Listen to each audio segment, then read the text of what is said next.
Okay, imagine this with me for a moment, if you will. Yeah. You step out of a taxi, right? And immediately this humid air, this Hanoi air, it just sort of embraces you. Mm-hmm.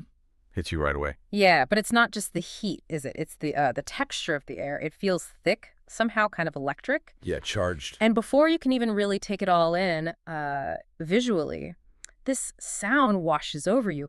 A symphony almost of motorbike horns, like millions of them. It's constant, but it's not what you'd expect, is it? No, exactly. It's not angry honking like you get in some cities. It feels more like a language, a kind of urban sonar. That's a good way to put it. Yeah. Urban sonar. Each beep is like a little declaration. I'm here, moving through. It's communication. Yeah, fluid, almost graceful communication in this nonstop river of bikes. And it's not just a sound that, greets you. It's this immediate, total envelopment from that very first second. Right. Hanoi doesn't just like invite you in. It pulls you into its rhythm, engages every single sense. You're not just watching, you're in it. You are so in it. And then all the smells start hitting you. This complex, really intoxicating blend. Yeah, You got the savory steam from pho cooking right there on the sidewalk. I mean, inches away sometimes. Star anise, all that. Unmistakable. And that mixes with like the sweet smell of frangipani blossoms, maybe falling from a tree over some crumbling wall. Yeah, you catch whiffs of it everywhere. And then there's this faint, sort of alluring scent of incense too, from some little temple tucked away down a tiny alley. Right. Hidden altars, little shrines. And visually, your eyes are just trying to keep up. Maybe you see a Cyclo, the bike taxis. Oh, yeah, iconic. Pedaling so serenely through these streets that seem impossibly narrow. How do they even do that? And the passengers just reclining like royalty amidst this. Well, it looks like chaos, but it feels strangely organized. It is organized chaos. That's Hanoi. That whole experience, that's not just arriving in Hanoi, that's your initiation, straight in. It's definitely more than an initiation. It feels like an invitation, doesn't it? To experience a city in a completely different way.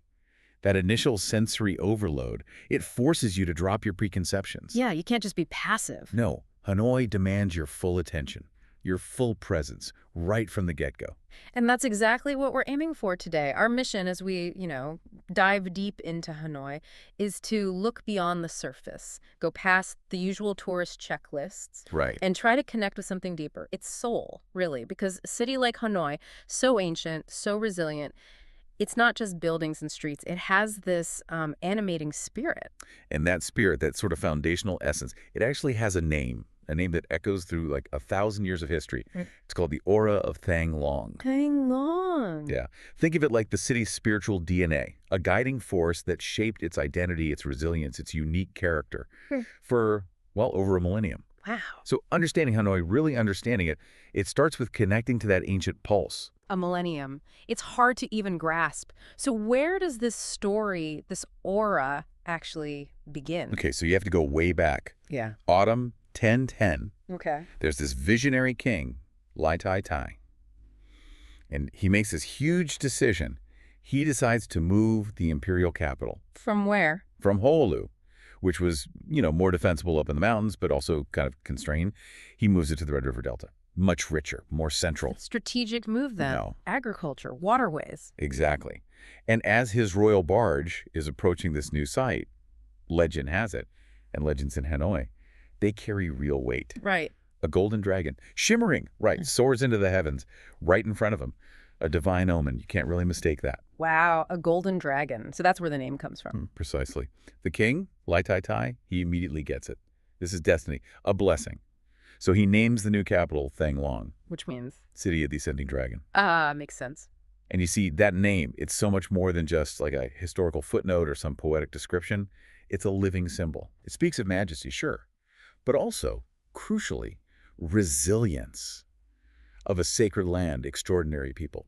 This city, under that dragon banner, hasn't just, existed for 1,000 years. It has weathered incredible storms. Invasions, occupation. Everything. And it's emerged each time, not just intact, but stronger, more itself, more defined. So this ancient origin, this aura of Thang Long, how does it connect to the Hanoi we see today? What does it mean for our deep dive? Well, it means we're exploring a city that's absolutely defined by these captivating dualities, these contrasts. Okay, like what? Like, it's profoundly ancient, right? History etched into every stone. You feel it. Definitely. But at the same time, it pulses with this young, modern energy. It's vibrant. Yeah, the motorbikes again. Exactly. And it's fiercely, unmistakably Vietnamese. Its spirit, its culture, the food. Oh, the food. Hmm. Yet its character is also deeply marked, sometimes beautifully scarred, you could say, by a century of French colonial influence. That's a huge duality right there. It is. Yeah. And think about the pace.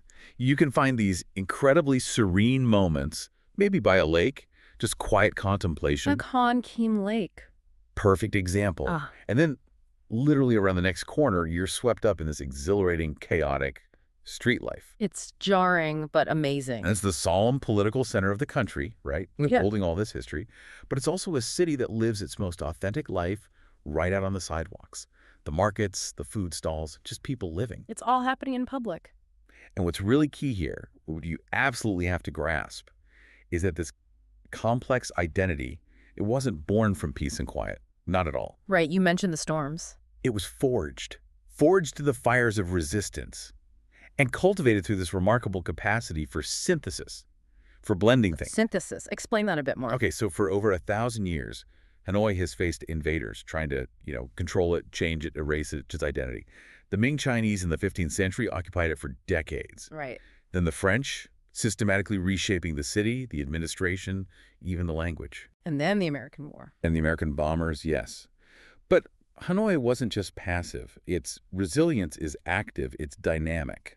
So it doesn't just endure, it absorbs, transforms. Exactly. Transforms is the key word.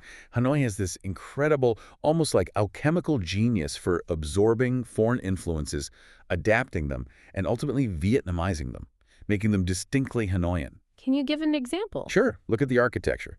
Those grand French colonial villas. Beautiful, right? Yeah, the yellow ones with green shutters. Many of them are now painted in the imperial yellow of traditional Vietnamese royalty. Oh, interesting. Subtle. It's a subtle but profound reclamation, an assertion of Vietnamese identity over the colonial legacy. Or, even better, you can taste it in pho, Ah, yes. The national dish. the undisputed soul of Vietnamese cuisine, right? Well, it's widely believed its roots might lie in the French stew, pot au feu. Really? I didn't know that. But it's not just about the possible origin. It's how the Vietnamese palate, the herbs, spices, techniques, completely reclaimed and redefined it. Turned a foreign idea into the essence of Vietnamese comfort food. A national symbol. That's incredible. From pot au feu to pho. It's culinary alchemy. It speaks volumes about the city's ability to selectively absorb and powerfully make things its own. This whole process, this cultural negotiation, it's not just history. It's the source of the city's strength, its character. So the Thang Long aura isn't like a dusty relic. Not at all. It's a living, breathing force of survival and adaptation. It's this quiet confidence that allows Hanoi to be so many things at once. And all of them feel authentic, genuinely Hanoian. Many things at once, all authentic. I really like that. It's not about erasing the past, but weaving it in so completely you don't even see the seams anymore. That's a great way to put it. Okay, so we've glimpsed the spirit, the aura of Thang Long. Now let's see how that spirit actually shows up in the physical city. In the streets, the buildings. Right, the tangible evidence. Yeah. Because walking through Hanoi, it really is like stepping into the pages of its history. And that history is maybe most vividly told in its two distinct hearts. The Old Quarter and the French Quarter. Side by side, yet worlds apart in many ways. Exactly. So close geographically, but telling vastly different stories. One is all about indigenous commerce, community, centuries of Vietnamese life. The other, foreign power, colonial ambition. Exploring them helps you understand that core duality of Hanoi. Absolutely essential. So let's start by diving right into the Old Quarter. This is, no question, the city's ancient commercial and spiritual core. The heartbeat. Totally.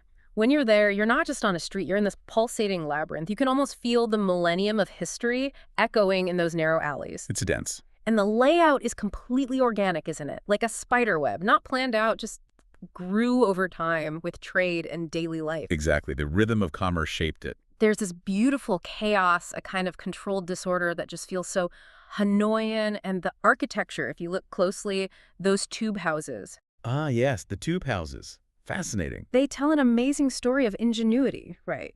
They weren't just a style choice. No, it was practical. A reaction. Yeah, a clever, almost defiant response to this old feudal tax system. Taxes were based on how wide your shop front was. Right, the street frontage. So width was expensive. So what did the merchants do? They built deep instead of wide, creating these unique, tunnel-like homes and shops stretching way, way back, often with courtyards inside for light and air. Incredible adaptation. They really define the quarter, a physical result of resourcefulness. And that's a perfect tangible example of that indigenous ingenuity we were talking about, adapting to the socioeconomic pressures. Not just obeying the rules, but finding a clever way to thrive within them, shaping the city in a way that's still visible and functional today. Making a virtue out of necessity, that resilience again. Exactly. The spirit of Thang Long in bricks and mortar. And this whole area, it's famously known as the 36 Streets, right? Though the number's more symbolic now. Right. But historically, each street had its own guild, specializing in one particular craft or product. That's the tradition. And incredibly, that legacy still lives on today. A walk through the quarter is like a living history lesson, a sensory scavenger hunt. You can still see it. Oh, absolutely. Wander down Hangback, that Silver Street, and you'll see artisans crafting intricate jewelry, tiny hammers tapping away, techniques passed down for generations. Wow. Or Hangai, Silk Street, dazzling colors, beautiful fabrics spilling out of the shops. I can picture it. And Hang Ma, Paper Offering Street, especially around festivals like Tet. It just explodes with color lanterns, ceremonial papers, decorations, a total riot. It sounds amazing, like the past is right there. And that specialization, historically, it did more than just organized trade. It fostered this really unique sense of community on each street. Like little villages within the city. Kind of, yeah. Yeah. Each street had its own rhythm, its own traditions, apprenticeships. Life and work were totally intertwined. It created this social cohesion, this collective identity that you can still feel traces of today. Fascinating. And anchoring this whole labyrinth, right at the heart of it, is Hoan Kiem Lake. Ah, the lake, yes. The spiritual nucleus. It's more than just a pretty lake, isn't it? It's where history and legend just seem to merge. They really do. Its name even tells a story. Hoan Kiem, Lake of the Returned Sword. Right, the legend of Vietnamese independence. Tell us that story again. Okay, so back in the 15th century, Vietnam's struggling against the occupying Ming Chinese. The future emperor, Le Loi, is given this magical sword. By the Dragon King, via a fisherman initially, legend says. With this divine sword, he rallies the people, defeats the Ming, secures independence. Huge victory. Okay. Afterwards, he's boating on this very lake, and suddenly this giant golden turtle god surfaces, reclaims the sword on behalf of the Dragon King, and disappears back into the water. Wow. Return the sword, Hoan Kiem. Exactly. And that story, it's not just a fairy tale. It transforms the lake into this potent, living symbol of Vietnam's sovereignty, its divine protection, its unbreakable spirit. It's a foundational narrative connecting modern Hanoi right back to this epic past. And you feel that connection when you're there. It's still such a vital part of daily life. Oh, absolutely. Go at dawn. What happens then? The shores are filled with people practicing Tai Chi, slow, graceful movements reflected in the water. It's incredibly peaceful. Nice. Throughout the day, it's a place for quiet thought, young couples strolling, university students practicing English with tourists. Oh, yeah. That's cool. Yeah, they're really eager. And on weekends, they close the surrounding roads to traffic. Oh, really? Yeah, it becomes this massive pedestrian zone. Families, street performers, food stalls everywhere. Yeah. Just buzzing with life. Sounds fantastic. And there are those iconic structures on the lake, too. The little tower. The Barua, the Turtle Tower, on that little islet in the middle. Very mysterious looking. Yeah. And that bright red bridge. The Huck Bridge, Bridge of the Rising Sun, leads to Deok Sun Temple on Jade Island, another spiritual anchor. Yeah. Beautiful spot. So beyond the lake, the Old Quarter has other specific landmarks, right? Places with deep history. Definitely. Take Dong Xuan Market, Okay. built by the French, actually, back in 1889. But it's the largest indoor market in Hanoi. Stepping inside, it's intense. How so? Just this chaotic, exhilarating hub of commerce. Everything imaginable is there. Fresh produce, spices, textiles, handicrafts, household stuff, the noise, the smells, the energy. It's pure Hanoi. A microcosm of the city's commercial drive. Exactly, where the pulse of daily life just beats really strong, connecting past trading traditions with today's hustle. Got it. What else? Any really old sites? Bakma Temple, said to be the oldest temple in the city, maybe 9th century. Backma, White Horse. That's it, and it's tied right into the founding legend of Thang Long. Remember King Lai Taitato struggling to build the citadel walls? Yeah, they kept collapsing. Legend says a white horse appeared, guided him where to build, then vanished. This temple honors that guardian spirit. You feel that ancient connection inside with the incense and carvings. Divine guidance literally shaping the city. Amazing. What about seeing inside one of those tube houses? Ah, for that, you need Ma May Ancient House, 87 Ma May Street. Okay. It's a beautifully preserved 19th century merchant's house, a rare survivor. Stepping inside, you immediately get that tube house layout we talked about. Long and narrow. Yep, with inner courtyards for light, dark wood furniture, ancestral altars. It's like a time capsule. You can really picture life back then. Gives you a real glimpse. And wasn't there a gate you mentioned? The last remaining one. Oh, Kwanchong Gate, yes. The last of the original 21 gates of Old Thang Long, built in 1749. Wow. It's weathered stones, that big archway.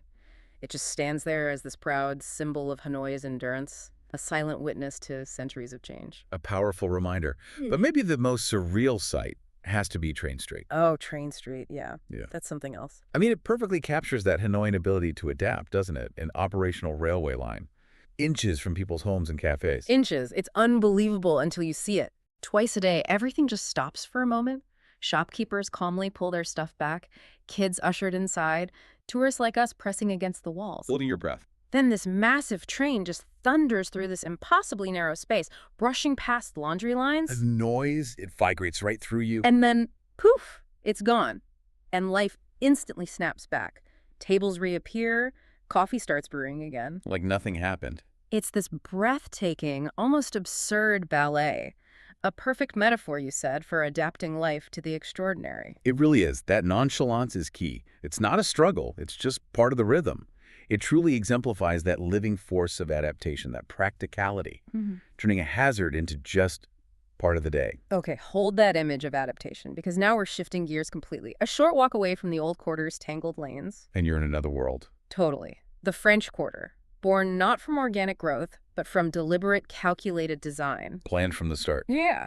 Conceived and built as the administrative, political heart of French Indochina. A grand statement. And every part of that design was meant as an unambiguous statement. Colonial power, prestige, permanence, projecting authority. You feel it immediately. The atmosphere changes. That buzzing energy of the old quarter, it gives way to this planned elegance, a sort of refined tranquility. Almost a hush sometimes. Wide, grand boulevards shaded by huge trees.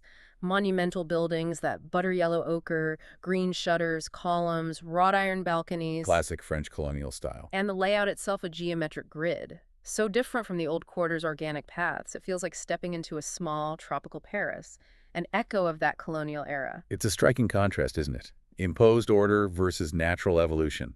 Overlaying a European model onto an Asian landscape. Yeah. Beautiful, yes, but designed to assert control. A visual lesson in cultural imposition. And it's packed with these incredible landmarks, each telling part of that colonial story, like the Opera House. Ah, the Opera House. The jewel in the crown, for sure. Completed 1911, right? Modeled on the Palais Garnier in Paris. Just opulent. Totally. Neo-Baroque masterpiece. It was the absolute center of colonial high society. Imagine the grand balls, the officials, the gowns. Stepping onto those marble staircases. Crystal chandeliers, imported tiles. It was built to showcase French cultural glory, imperial might, a stage for performing power. And then there's the Metropole Hotel, Sofitel, legend Metropole now. More than just a hotel, you said. Oh, it's a living museum.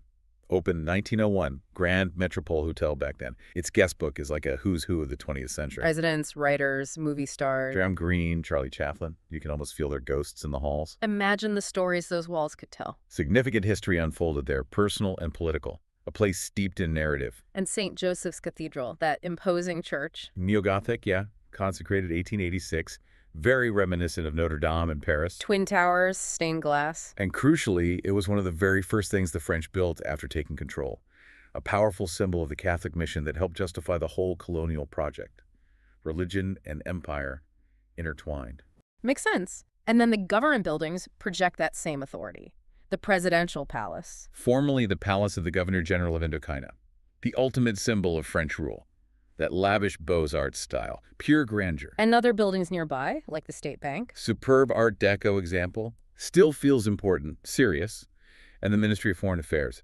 It all contributes to this stately, governmental feel, a unified front of colonial administration. But amidst all this grandeur, this colonial aesthetic, there's a darker side, a site that tells a much tougher story. Holo Prison. Holo Prison, nicknamed the Hanoi Hilton by American POWs later, but its history started much earlier. Much earlier. Built by the French in 1896. Maison Centrale, they called it, the central house. And its purpose. From the start, it was a brutal prison for Vietnamese political prisoners, revolutionaries fighting for independence from France, a place of incredible suffering, but also resistance. And today it's a museum. Parts of it, yes. The remaining gatehouse and sections, it powerfully chronicles that dual history you're yesterday. The French colonial repression, the Vietnamese struggle. It's a crucial counter-narrative. Why crucial? Because it stops us from being too seduced by the beauty of the architecture alone. It forces us to remember the human cost, the oppression that underpinned the whole colonial project. It demands we face the full, complex truth. That's so important. So pulling back again, these two quarters, the Vietnamese Old Quarter and the French Quarter, their juxtaposition is the story of Hanoi, isn't it? It truly is the essential story. They aren't separate things. They're two halves of a complex whole, in constant dialogue, sometimes clashing, sometimes blending across the centuries. And the city's modern identity isn't about choosing one or the other. No, exactly. It lies in embracing both, preserving the ancient while reclaiming and reinterpreting the colonial. A walk between them isn't just a change of scenery. It's a journey through Hanoi's complex, conflicted, but ultimately resilient soul. The Thang Long aura made visible. Incredible. Okay, so we've walked the streets, felt the history in the stones. Now, let's shift focus again to the big institutions, the pillars of Vietnamese national identity. Beyond the urban fabric itself. Right. These aren't just tourist spots, they feel like sacred sites almost, telling the story of the nation's intellectual roots, its revolutionary birth, the diversity of its people. Visiting them gives you a much deeper understanding of how Vietnam sees itself. How it consciously tells its own story. Exactly. Let's start with the seat of learning, the Temple of Literature, Van Nho Quoc Tu Jam. A truly special place. What's amazing is realizing Hanoi was the center of great learning long before the French ever showed up, centuries before. Absolutely. This temple's the proof, an oasis of calm, founded way back in 1070. By Emperor Li Thantong. That's right. Dedicated initially to Confucius, honoring his teachings on ethics, morality, good governance. But it became more than just a temple. Oh yes, very quickly. Just 6 years later, 1076, it became Vietnam's first national university, the Imperial Academy, Quoc Tu Jam. Wow, first university. And for over 700 years, it educated the nation's best and brightest, trained generations of scholars, mandarins, bureaucrats through this incredibly rigorous examination system. So it's a symbol of A deep, deep cultural respect for scholarship, for knowledge, for meritocracy. It's fundamental to the Vietnamese worldview, valuing intellectual achievement. And visiting it feels like a journey through courtyards. It does. It's designed that way. A serene architectural journey through 5 distinct courtyards. Each one takes you deeper into contemplation. Grand gates, ancient trees casting shade. And that iconic pavilion, the Quy Van Pavilion. Ah, yes, the Constellation of Literature Pavilion. Built later, 1805. That elegant, two-tiered structure, it's actually the official symbol of modern Hanoi now. No way, that little pavilion. Yep, recognizing its profound connection to the city's intellectual heritage. That's fantastic. And nearby, you have the Well of Heavenly Clarity, Thien Quang Well, square shape for earth, contrasting with the circular pavilion gate representing heaven.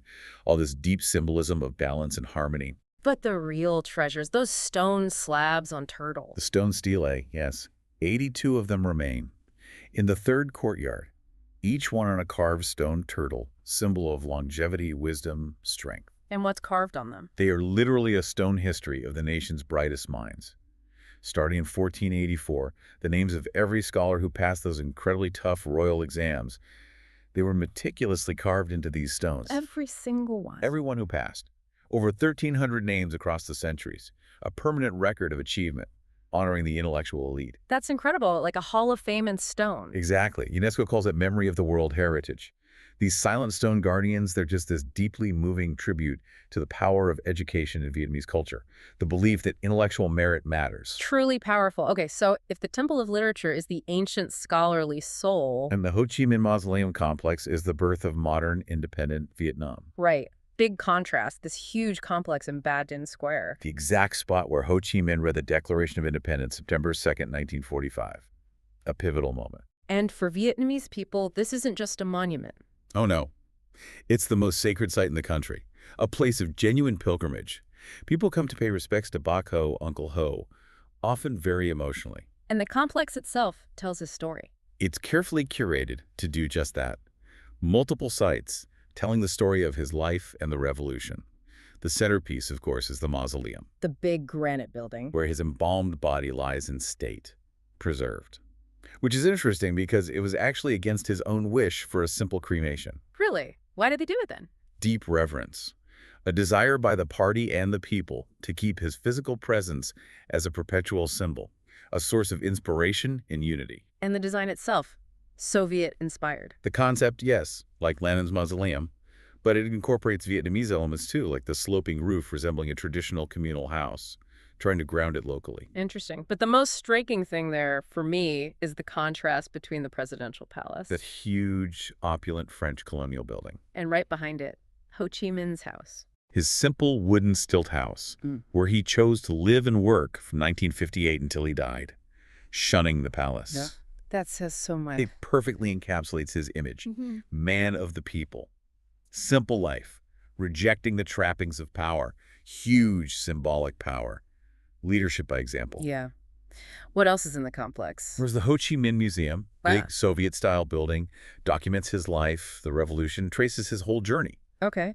And nearby, almost tucked away, is the one-pillar pagoda. Small but really significant historically. That delicate one looks like a flower. Exactly. 11th century.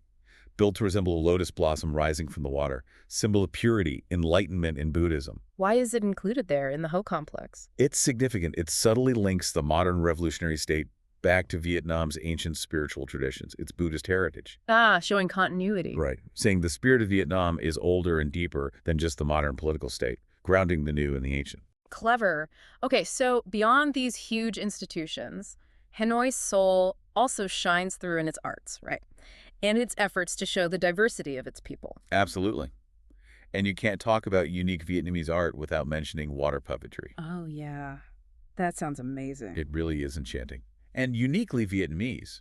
Its origins go back over 1,000 years. Where did it start? Not in theaters.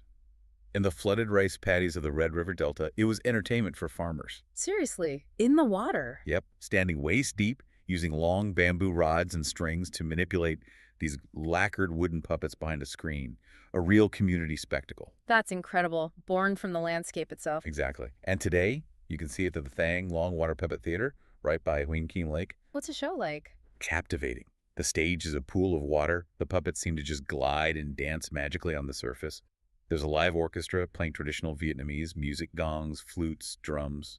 Adds so much atmosphere. And the stories are these charming vignettes of rural life, folklore, farming, fishing, funny dragons, heroes, connects you right back to that heritage. It's a brilliant example of culture springing directly from the environment and people's lives, organically Vietnamese. Now, something you said earlier really struck me. Vietnam isn't monolithic. It's made up of many different groups. 54 distinct ethnic groups, yes. Crucial to understand that, each with its own language, traditions, customs, a vibrant mosaic. And the best place to see that diversity is? The Vietnam Museum of Ethnology. Superb museum. Really well done. How is it organized? 3 main areas. An indoor exhibition in this cool building shaped like a Bronze Age drum. Over 15,000 artifacts, textiles, masks, tools. Gives you incredible insight. Okay. But the real highlight for many is the outdoor exhibition. It's fantastic. What's out there? Full-scale replicas of traditional houses from different ethnic groups. You can walk right inside them. Like what kind of houses? Towering stilt houses of the Tay people, designed for floodplains. Impressive communal longhouses of the Eid, where whole extended families live together. It's truly immersive. So you're not just looking at objects, you're walking through their world. Exactly. It brings the country's diversity to life in a way displays just can't. Powerfully shows that Vietnamese identity is this rich tapestry, not one single thing. challenges simplistic views. So important. And finally, there's a museum focused on women. Yes, the Vietnamese Women's Museum, essential viewing, really, provides a perspective that's often overlooked in history, run by the Women's Union of Vietnam. And what does it cover? 3 powerful permanent exhibitions. Women and Family looks at the life cycle, marriage, birth, family roles across different ethnic groups. Okay. Women's Fashion showcases traditional costumes, beautiful artistry, textiles, designs celebrating female identity. And the third? Women in History. This one is incredibly moving, tells the stories of heroines, from ancient legends like the Trung sisters who fought the Chinese, For centuries. right, all the way up to the women who fought bravely in the wars against the French and Americans, often on the front lines. Stories of incredible resilience, patriotism, contribution. It completes the picture of the nation's story. Wow. What an incredible, multifaceted journey we've taken through Hanoi today. Just amazing. It really covers so much ground, doesn't it? From those first sensory hits on the street Yeah, the horns, the smells. to the ancient dragon legends, the grand institutions, the vibrant culture, the diversity. We've really seen how the city is defined by those profound dualities you mentioned, ancient and modern, Vietnamese and French influenced. hmm And that incredible resilience, that capacity for synthesis, for weaving things together.